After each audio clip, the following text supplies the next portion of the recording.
அன்பான ரிஷபராசி நேயர்களே, இயற்கையாகவே அமைதியான குணமும் எல்லோரையும் வசீகரிக்கக்கூடிய அழகான தோற்றத்தை கொண்டவங்களா இருப்பீங்க. சுக்கிரன் ஆட்சி வீடாக இருக்கிறதால செல்வாக்குக்கு குறைவிருக்காது. எந்த ஒரு விஷயமாக இருந்தாலும் எதிர்நீச்சல் போட்டு முன்னுக்கு வருவாங்க. அன்பாக பழகுவாங்க, இனிமையாக பேசுவாங்க. தான் எடுத்த வேலையை முடிக்க கடைசி வரைக்கும் போராடி அதில் ஜெயிச்சும் காட்டுவாங்க. என்னதான் நண்பர்களிடத்துல சுமூகமாக பேசினாலும் மனசுக்குள்ள சில ரகசியங்களை வச்சிருப்பாங்க. இலகிய மனமும் தாராளமான சிந்தனையும் உடையவங்களா இருப்பாங்க. குறைவாக பேசினாலும் மற்றவங்க ரசிக்கக்கூடிய வகையில் பேசுவாங்க. கடின உழைப்பாளிகளாகவும் இருப்பாங்க. மற்றவங்க சந்தோஷமாக இருக்கணும்னு தான் இவங்க எப்பவுமே நினைப்பாங்க. காதல் விஷயத்தில் ரொம்பவே நேர்மையாக நடந்துப்பாங்க. குடும்பத்தின் மேலையும் வாழ்க்கை துணையின் மேலையும் அளவு கடந்த அன்பும் பாசமும் வச்சிருப்பாங்க.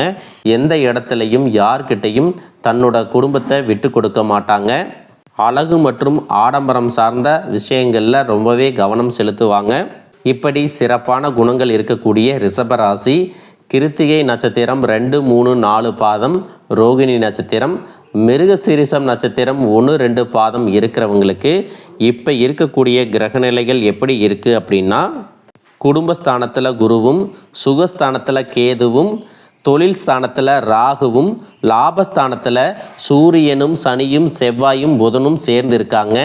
போகஸ்தானத்தில் சுக்கிரனும் இருக்கிறதால உங்களுடைய புதிய சிந்தனைகள் மூலமாக மனதில் இருக்கக்கூடிய குழப்பங்கள் எல்லாமே தீரப்போகுது. ஆன்மீக பணிகளில் அதிகமான ஆர்வம் உண்டாகும். வெளியூர் வர்த்தகம் தொடர்பான ஆலோசனைகள் உங்களுக்கு கிடைக்கும். உயர் அதிகாரிகளினுடைய சூழ்நிலை அறிஞ்சு கருத்துக்களை பகிர்ந்துக்கிட்டிங்கன்னா உங்களுக்கு பதவி உயர்வு எல்லாமே கிடைக்க போகுது. குடும்பத்தை பொறுத்த வரைக்கும் தம்பதிகளுக்குள்ள நல்ல நெருக்கம் இருக்கும். மனதில் சேமிப்பு தொடர்பான சிந்தனைகள் அதிகமாக இருக்கும்.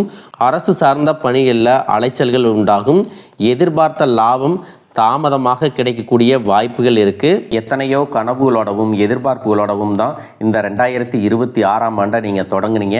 ஆனாலும் இந்த 3 மாதங்களாக உங்களுக்கு பெருசாக எந்த ஒரு விஷயங்களும் நடக்கலை. இது நாள் வரைக்கும் உங்கள் வாழ்க்கையில் நடந்த சில சம்பவங்கள், ஏமாற்றங்கள், துரோகங்கள் எல்லாமே ஒரு பெரிய படிப்பினையை கொடுத்திருந்தாலும் சில விஷயங்களை எல்லாம் இன்ன வரைக்கும் உங்களால் ஜீரணிக்கவே முடியலை. அதனாலேயே நிறைய நேரங்களில் மனசு வெறுத்து போய் இந்த வாழ்க்கையில் இதுக்கு மேலே நான் அனுபவிக்கிறதுக்கு என்ன இருக்குது அப்படின்னு எதிர்மறையான எண்ணங்கள் உங்களுக்கு அதிகமாக வரும். மற்றவங்களுக்காக நான் அனுபவித்ததெல்லாம் போதும், இதுக்கப்புறமாவது எனக்கு பிடிச்ச மாதிரி வாழ்க்கை அமையுமா அப்படிங்கிற ஒரு கேள்விக்குறியோடு தான் நீங்கள் நின்றுட்டுருக்கிறீங்க. எவ்வளவு கஷ்டப்பட்டதுக்கு அப்புறமும் ஒரு லட்சியத்தோடு நீங்கள் செய்யக்கூடிய ஒவ்வொரு விஷயத்தை கெடுக்கிறதுக்கும், உங்களுடைய முன்னேற்றத்தை தடுக்கிறதுக்கும், உங்களை அவமானப்படுத்துறதுக்கும் இங்கே நிறைய பேர் கூடவே இருந்துட்டு முயற்சி பண்ணிட்டு தான் இருக்காங்க. ஆனாலும் அவங்களுடைய சதிகளையும் சூழ்ச்சிகளையெல்லாம் தாண்டி இப்போ வரைக்கும் ஓரளவுக்கு நீங்கள் நல்லா இருக்கீங்க அப்படின்னா உங்ககிட்ட இருக்கக்கூடிய நல்ல எண்ணங்களும் கடவுள் பக்தியும் இது வரைக்கும் நீங்கள் செஞ்ச தர்ம காரியங்களும் தான் உங்களை காப்பாற்றிட்டு இருக்கு. இதுக்கு முன்னாடி நல்ல நண்பர்களாக இருந்திருப்பாங்க, நல்ல உறவுகளாக இருந்திருப்பாங்க. அவங்களே தன்னோட சுயநலத்துக்காக துரோகங்களை எல்லாம் செஞ்சு உங்களுடைய வாழ்க்கையை கெடுக்கணும் அப்படின்னு நினைக்கும்போது இந்த உலகத்தில் யார் நல்லவங்க யார் கெட்டவங்க, யாரை நம்புறது அப்படிங்கிறது தெரியாமல் தான் நீங்கள் புலம்பிகிட்ருக்கீங்க. ஒரு வகையில் இந்த மாதிரி விஷயங்கள் உங்களுக்கு கஷ்டத்தை கொடுத்தாலும் இப்போவாவது இவங்க நம்ம மேலே எவ்வளவு பொறாமையோடவும் வன்மத்தோடவும் இருக்கிறாங்க அப்படிங்கிறத ஓரளவுக்கு நீங்கள் புரிஞ்சிருப்பீங்க. இது எல்லாமே தெரிஞ்சும் கூட நீங்கள் என்னமோ பண்ணுங்க, எத்தனையோ நல்லது செஞ்ச எனக்கு மனசாட்சிக்கு விரோதமாக தப்பு செய்கிறீங்க அப்படின்னா அந்த கடவுள் உங்களுக்கு நிச்சயமாக மிகப்பெரிய தண்டனையை கொடுப்பார் அப்படின்னு தான் கடவுள்கிட்ட உங்களுடைய வேண்டுதலையெல்லாம் வச்சுட்டு கடந்து போயிட்டுருக்கீங்க. இப்போ இருக்கக்கூடிய சூழ்நிலையில் தான் உண்டு தான் வேலை உண்டு அப்படின்னு தான் இருக்கிறீங்க. இருந்தாலும் உங்களுடைய கஷ்டத்தையும் கண்ணீரையும் மற்றவங்களுக்கு தெரியாத மாதிரி தான் பார்த்துட்ருக்கிறீங்க. உங்களுடைய வாழ்க்கை உங்களை எப்படி புரட்டி போட்டாலும் முடக்கி வச்சாலும் நீங்கள் எப்பவும் போல் சாதாரணமாக இருக்கிறதுனால உங்களை சுற்றி இருக்கிறவங்க எல்லாருமே இவங்களுக்கு என்னப்பா ஜாலியான வாழ்க்கை வாழ்கிறாங்க, இவங்ககிட்ட என்ன குறை அப்படின்னு சொல்லுவாங்க. ஆனால் மனசில் நிம்மதி இல்லாமல், சரியாக சாப்பிட முடியாமல், அவ்வளவு ஏங்க நிம்மதியாக தூங்க முடியாமல் கூட நீங்கள் எவ்வளவு கஷ்டப்படுறீங்க அப்படிங்கிறது உங்களுக்கும் அந்த கடவுளுக்கும் மட்டும்தாங்க தெரியும். இந்த மாதிரி உங்கள் வாழ்க்கையில் திடீர்னு ஒரு பிரச்சனை, உடம்பு சரியில்லை, ஹாஸ்பிட்டலில் பெருசாக செலவு வந்துருச்சு, குடும்பத்தில் அவசர தேவைக்கு பணம் பத்தலை, பிஸ்னஸில் லாஸ் ஆயிடுச்சு அப்படின்னு உங்கள் வாழ்க்கை முடங்கிருச்சுன்னா கூட நின்று உங்களுக்கு உதவி செய்கிறதுக்கோ ஆறுதலாக 4 வார்த்தை பேசுகிறதுக்கோ அவ்வளவு ஏங்க திரும்பி பார்க்கக்கூட உண்மையான ஆள் கிடையாது. ஆனால் நீங்களாவே ஏதோ தட்டு தடுமாறி எந்திரிச்சு நிற்கிறப்போ உங்களை குறை சொல்கிறதுக்குன்னே நிறைய பேர் தேடி வருவாங்க. உங்கள் சொந்தக்காரங்க தெரிஞ்சவங்க அப்படின்னு எல்லாரும் தேவைக்கு மட்டும்தான் உங்களை பயன்படுத்திக்கிறாங்க. இதையெல்லாம் தெரிஞ்சதுக்கு அப்புறமும் மறுபடியும் அவங்களுக்கெல்லாம் உதவி செஞ்சு ஏமாறக்கூடியவங்களாக தான் நீங்கள் இருக்கீங்க. இந்த வாழ்க்கையில் எப்படியாவது முன்னேறிடணும் அப்படிங்கிறதுக்காக தினம் கஷ்டப்பட்டு உழைக்கிறீங்க. இது நாள் வரைக்கும் என்னுடைய மனசாட்சிக்கு தெரிஞ்சு நான் யாருக்கும் எந்த கெடுதலையும் கஷ்டத்தையோ துன்பத்தையோ கொடுத்ததில்லை. எனக்கு மட்டும் ஏன் இந்த வாழ்க்கையில் இப்படி நடக்குது அப்படின்னு ஆதங்கப்படுறது உண்மைதாங்க. என்ன இருந்தாலும் உங்களுக்கு இவ்வளவு கஷ்டங்கள் ஆகாது. இந்த மாதிரி பிரச்சனைகள் உங்கள் வாழ்க்கையில் வரும். கொஞ்ச நாளுக்கு அப்புறம் அது போயிடும். நிறைய நேரங்களில் பார்த்தீங்கன்னா உங்களால் எந்த பிரச்சனைகளும் வராது. ஆனால் உங்களை சுற்றி இருக்கிறவங்க மூலம் தான் உங்களுக்கு நிறைய பிரச்சனைகள் வருது அப்படிங்கிறத இப்போவாவது கொஞ்சம் புரிஞ்சிருப்பீங்க. இவ்வளவு நடந்ததுக்கப்புறம் இனி என் வாழ்க்கை மாறுமா அப்படின்னு நீங்கள் கேட்குற கேள்விகளுக்கெல்லாம் பதிலாக தாங்க இனி வரக்கூடிய கிரக நிலைகள் மற்றும் அதன் இயக்கத்தின் காரணமாக உங்களுக்கு நல்ல பலன்கள் எல்லாமே கிடைக்க போகுதுங்க. நாள் வரைக்கும் நடந்த கெட்ட விஷயத்தை எல்லாம் விட்டுருங்க. இனி வரக்கூடிய நாட்களில் உங்களுக்கு எந்த மாதிரி நன்மைகள் கிடைக்க போகுது அப்படிங்கிறத பற்றி தான் இந்த வீடியோ பதிவில் பார்க்க போகிறோம். முதலாவதாக மீன ராசியில் இருக்கக்கூடிய சனி பகவான் உங்களுக்கு ஆரம்பத்தில் சில தடைகளை கொடுத்திருந்தாலும் இந்த வருடத்தின் இறுதிக்குள்ளே உங்களுக்கு நல்ல பலன்களை எல்லாம் கொடுக்க போகிறாரு. தடைகளை எல்லாம் விலக்க போகிறாரு. இதன் மூலமாக பொருளாதார ரீதியாக உங்களுக்கு நல்ல முன்னேற்றம் அப்படிங்கிறது விரைவிலேயே ஏற்பட போகுது. அடுத்ததாக பார்த்தீங்கன்னா சுக்கிர பெயர்ச்சி. மேச ராசியில் இருக்கக்கூடிய சுக்கிரன் ஆரம்பத்தில் சூரியனோட சேர்ந்து சுக்கிர ஆதித்ய யோகத்தையும் கொடுக்க போகிறாங்க. இதன் மூலமாக உங்களுக்கு நல்ல வேலை வாய்ப்பு, அதில் பதவி உயர்வு மற்றும் அதிகாரம் செலுத்தக்கூடியவர்களுடைய நட்பு உங்களுக்கு கிடைக்கும். நீங்கள் செல்வத்தை சேர்க்கணும் அப்படிங்கிறதுக்காகவே நகைகளுடைய விலை குறையும்.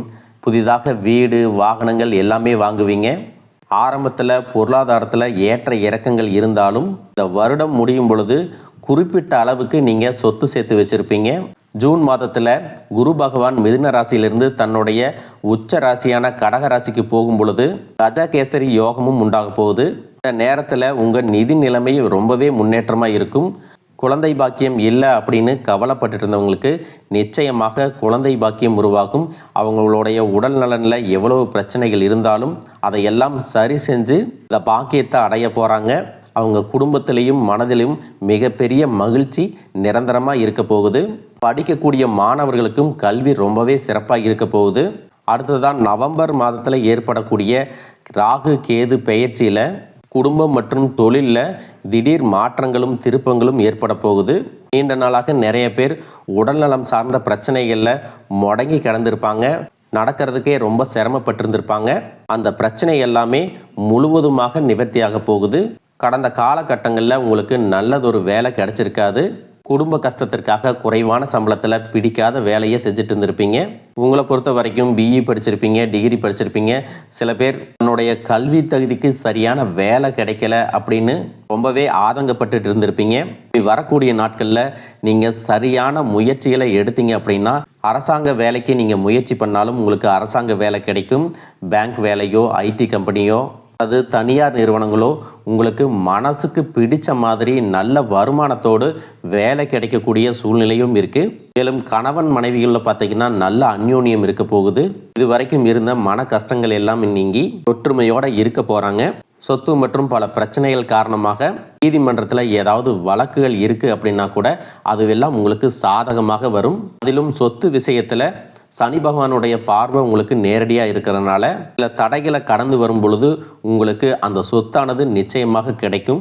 அரசியல்வாதிகளை பொறுத்த வரைக்கும் புதிய பதவிகள் எல்லாமே தானாக கிடைக்கும். தேர்தலில் போட்டியிட்டு ஜெயிக்கக்கூடிய வாய்ப்புகளும் இருக்குது. இது வரைக்கும் நீங்கள் வேலை செஞ்சுட்டு இருக்கக்கூடிய இடத்துல சரியான ஒத்துழைப்பு இருந்திருக்காது. முழு ஈடுபாட்டோட வேலை செய்ய முடியாத அளவுக்கு சில பிரச்சனைகள் எல்லாமே இருந்திருக்கும்.